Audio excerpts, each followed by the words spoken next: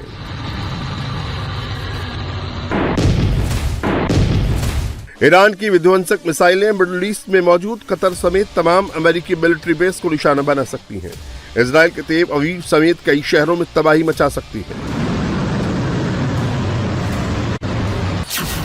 Iran की कई missile site राजधानी तेहरान और उसके आसपास मौजूद हैं। किरमानशाह और सेमनाम समेत अलग अलग प्रांतों में कम से कम 5 अंडरग्राउंड मिसाइल सिटी हैं।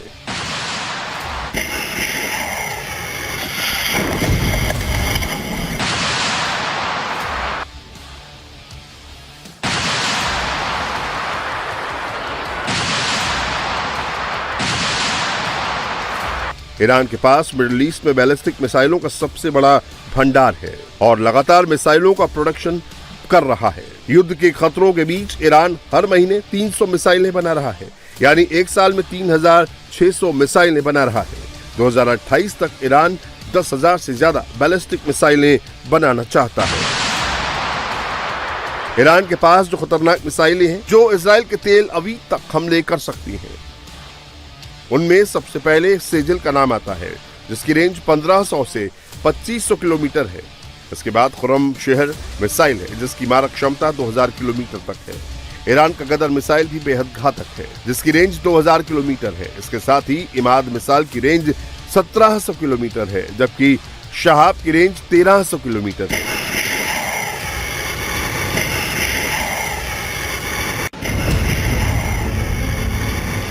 मिडिल ईस्ट में अमेरिकी जंगी बेड़ों की बढ़ती मौजूदगी के बीच ईरान युद्ध मोड में आ गया है। ईरान की मिसाइल फोर्स फुल अलर्ट पर है, तो इस बार ईरान ने अपने ड्रोन बेड़े को भी तैयार कर रखा है। ईरानी रिवोल्यूशनरी गार्ड अब युद्ध अभ्यास में भी जुट गए हैं। ईरान सेना के पैराट्रूपर्स हमले की प्रैक्टिस कर रहे हैं। पहली बार ईरान के शहरी इलाकों में पैराट्रूपर्स लैंड हुए। ईरान की सड़कों पर इसकी एक्सरसाइज की गई। इस्लामी रेवोल्यूशनरी की 47वीं वर्षगांठ के मौके पर हजारों की तादाद में लोग सड़कों पर उतरे। लोगों ने अपने सुप्रीम लीडर खामेनेई के समर्थन में नारेबाजी की।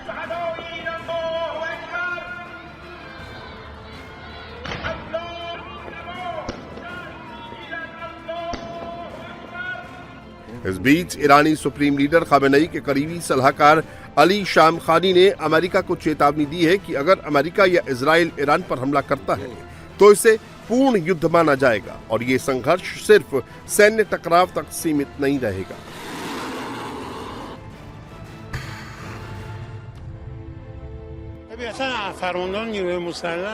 दुश्मन के लिए बेहतर होगा कि वो गंभीरता से बातचीत का रास्ता अपनाए। ईरान का सैन्य नेतृत्व देश पर किसी भी हमले को पूर्ण युद्ध की शुरुआत मानता है। ऐसा संघर्ष केवल सैन्य टकराव तक सीमित नहीं रहेगा, युद्ध क्षेत्र में कहीं और आगे तक फैलेगा। इसका असर वैश्विक एनर्जी मार्केट्स पर पड़ेगा। इससे दुनिया की अर्थव्यवस्था और स्थिरता पर असर पड़ेगा।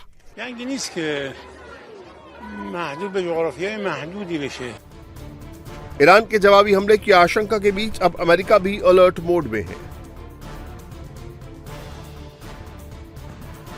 अमेरिका ने अब कतर में मौजूद अपने सबसे बड़े सैन्य अड्डे अल उदैद की सुरक्षा बढ़ा दी है।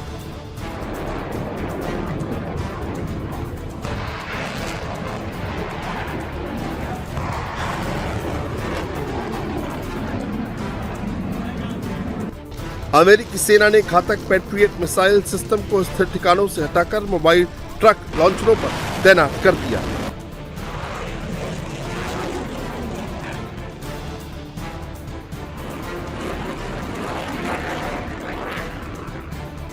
ईरान के न्यूक्लियर ठिकानों पर अमेरिका की नजर है। वो किसी भी हाल में उसे खत्म करना चाहता है। इसको लेकर ईरान भी सतर्क है।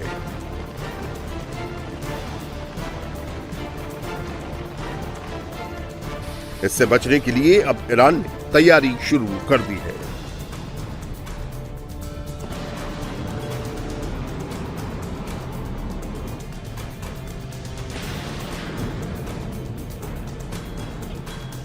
अपने न्यूक्लियर ठिकानों को मिट्टी से ढक दिया है।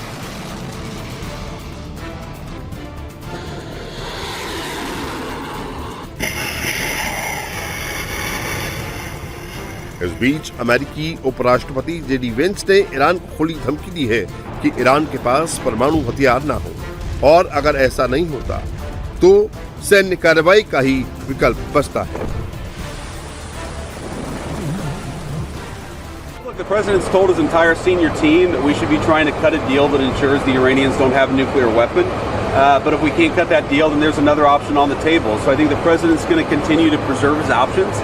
He's going to have a lot of options because we have the most powerful military in the world. But until the president tells us to stop, we're going to engage in these conversations and try to reach a good outcome through negotiation. Would you like to see regime change in Iran? And what would, if the regime falls, what comes next? Well, look, I mean, if the Iranian people want to overthrow the regime, that's up to the Iranian people. What we're focused on right now is the fact that Iran can't have a nuclear weapon. That's been the focus of the president's policy, even going back to the first administration. America Iran पर nuclear programme को खत्म करने का दबाव बना रहा है। इस बीच ईरान के पूर्व कमांडर ने जो दावा किया है, उससे दुनिया भर में सनसनी फैल गई है। IRGC के पूर्व सैन्य कमांडर हुसैन कनानी ने दावा किया कि सऊदी अरब ने परमाणु बम बना लिया है। अमेरिका और इजराइल को इसकी पूरी जानकारी भी है। अमेरिका सब कुछ जानते हुए भी खामोशी साधे हुए है। सऊदी अरब के पास न्यूक्लियर बम को लेकर ईरान के पास पूरे सबूत हैं। Information about this and intelligence that Saudi Arabia at this time they have a nuclear bomb and activities the United States know very well. We have a lot of information from the other Arab countries. For example, some Yemeni working inside the site of the nuclear inside the Saudi Arabia. Wow.